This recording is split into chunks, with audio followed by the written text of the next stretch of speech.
Good morning, hello, my name is Daniel, this is the TriathlonDan YouTube channel. Today's day of training is going to look a little bit different to what it has done for the last few months because this is what I'm doing right now.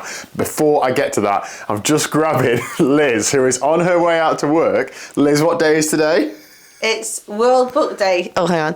It's World Book Day today, Thursday, and we have got to go to school dressed as a word.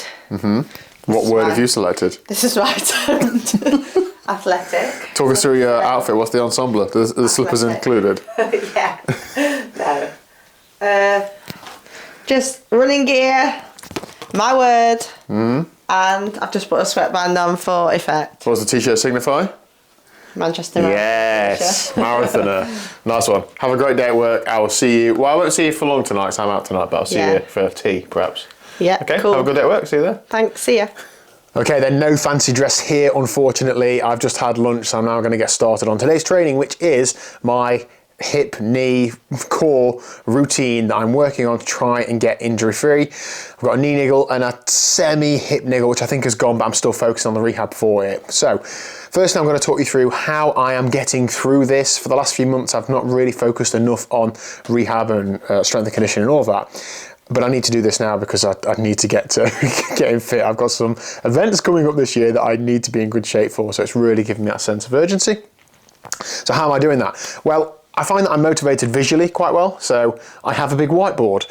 And I've used this for various other things in the past, but now it is purely dedicated to my rehab routine. I put this up in the office, so when I'm in there all day, I look at it often, it's in my mind all the time. I've got little tick boxes, so when I do something, I tick it off, and I feel like I've achieved something. I'm patting myself on the back. Well done, Daniel, you've done a 10-minute stretching routine, but genuinely, that motivates me, so I find that really useful.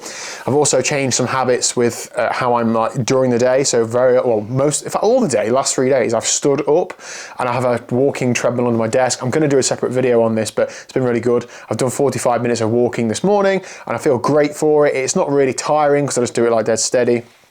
But just moving and being stood up is really helping all of my ailments, I think. So Ruth has given me 3 different workouts to do. These are all aimed at the specific injuries that I have, so a knee and a hip issue. Now, she's prescribed me to do different ones on different days. Some days I do all 3, some days I just do 1 or 2. If I'm honest, it's difficult to do that in exactly the way that she's asked me to, but I'm using that as a minimum, like I need to be doing those at least how many times she's saying, because I need to make the required recovery. You can see here I've got a little tracker, so Monday, I messed up the table, but I didn't do anything on Monday, so I was just writing all this and whatever else. Tuesday, I did all 3. Wednesday, I did a lunchtime run and then an evening swim, so I just did the knee hip soft treatment, which I'll show you in a minute.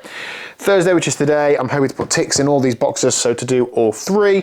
Friday, I'm hoping to do all 3 as well. Saturday, I likely won't get any done, maybe a little bit. I'm out watching racing all day at Darling Moor, but I should get some done early evening. Got something else on the afternoon, but it is a priority. And then Sunday, I'm going to play it by ear, so a good spread across the week of the movements. So what have we got to do? So let's have a look at core 1. So core 1 is as is on screen. A few of these I knew how to do already, and Ruth showed me the rest of them, and I'll just go through them in this order. So finding neutral and centering, these are like laid down things, and to be honest, they don't feel like you're working out, they just feel like you're like moving a little bit, but it's really helping me understand the movements of my body and the movements of my hip and pelvis and those sorts of things. So it is useful, but those ones aren't ones that I do and I think, oh, that was a good workout. I'm going to feel some strength benefit from that, but I know it's not just about that. Side plank kneeling, this is one that does hurt. So lying on my side and forming a bridge between the knees and forearms, yeah, it doesn't last very long, but as you can see, there's also like instructions as to how long to do this for. So hold it for 5 seconds and repeat 2-3 sets to fatigue times. That is good. Page 2. So these next 2 I find quite easy, knee folds and 1 leg stretch. I think it's because a lot of the exercise that I've done is leg based, so cycling and running. My legs are comparatively a lot stronger than my core, so when I'm doing leg things it feels okay, but it's more about control than it is actual strength. And then Shoulder bridge spine curls. It is like a bit of a hip thrust, but it's a bit more than that, where you're lifting your spine off the floor as well. That feels like more of a workout. I am really tucking my feet underneath me so that it's not like loading my hamstrings, but that does feel more like I felt like I've done something there. And then hip twist, that doesn't really feel like I'm working out too much, but again, just working those little muscle groups that aren't normally getting activated or worked. Plank prep, this is intense. This is really using my core muscles, which I don't really have. So it's when I do that, I'm like breathing heavier and struggling to do it, to be honest. And that is core one. In like time, the first time I did it, it's taken me a while, but the second time I did it, it's a lot quicker because I knew the movements. For the first time I was looking some of them up and stuff. So that's core one. Hip and knee self-treatment. Now this is the easiest of the lot. This is basically just rolling around on a foam roller. It is quite painful though. I had underestimated how, maybe it's to do with weight, but when you roll in your IT bands, ooh, I'm hoping that gets better, but it is painful. The ones where I'm lying down and rolling my quads, not so bad, and hip, not so bad, but that IT band one definitely does hurt. But these to me are the easiest ones to like mentally do if you're not feeling like, oh, I've got to do a workout. Well, just picking a foam roller up and just rolling on it isn't really a workout. Spiky ball, same sort of thing. That actually hurt less than the foam roller, I found. I don't know why, but whether it spreads it out a bit more, I don't know, or whether I was just bracing the floor a bit more, but that is a good workout. And then stretching is just stretching, so that is good habits to make. I went for months without even doing like a single stretch, so this is a good, and to be honest, this is my favourite one, like the easiest one to do. I'll often just do this one first because then it gets me motivated to do other ones. I say often, I've done it twice. There you go. And the last one is strength one plus functional videos.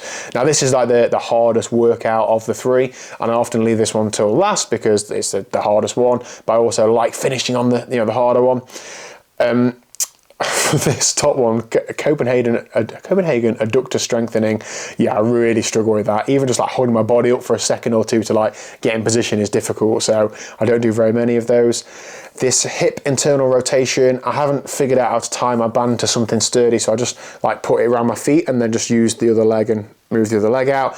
It does the same job, I think, and I definitely feel that one.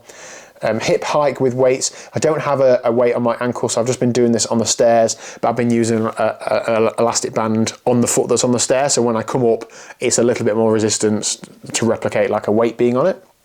And that is it. Oh no, it's not. No, it's not. The wall ball seated thing. So I don't have a big blow up ball, so I've been using the end of my sofa, which is got a big blanket over it, and I'll just like slide up and down it and do essentially the same thing. And I put the spiky ball in between my knees. Again, that actually doesn't last very long either. I thought my quads would be a fair bit stronger, but it is more quad and core dominant. So a lot of movements in there, and you might be like surprised to see there's not much of like, oh, squat 100 kilos.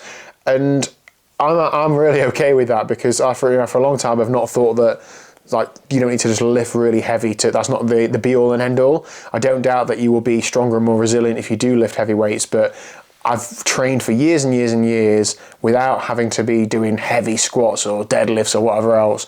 So I don't think that is the key. I think that if I stick to these movements and these workouts, I will see the improvements, and I'll hopefully see Ruth again in a week or two if she's free. And we'll measure the improvements. If it's not enough, then maybe I need to do something else. But I feel like, having only done these things twice, like I'm feeling like I'm like working towards that, and haven't seen any results yet, but I'm sure I will. So if you've got any questions or anything, feel free to let me know in the comments down below. You probably guessed I'm not an expert in this. I've been to a professional and taken the advice and been given what to do, but I'm sharing what I'm doing in the hope that it might motivate or might be something useful in there for you guys and girls. But just bear in mind that everybody's injuries and niggles are individual, and what I'm doing might not be suitable for you, but if it is, then hey, win-win. So I'm going to get cracked on with that, and I'm going to end today's video there. So thank you very much for watching. If you haven't already, please do hit the like and subscribe button down below.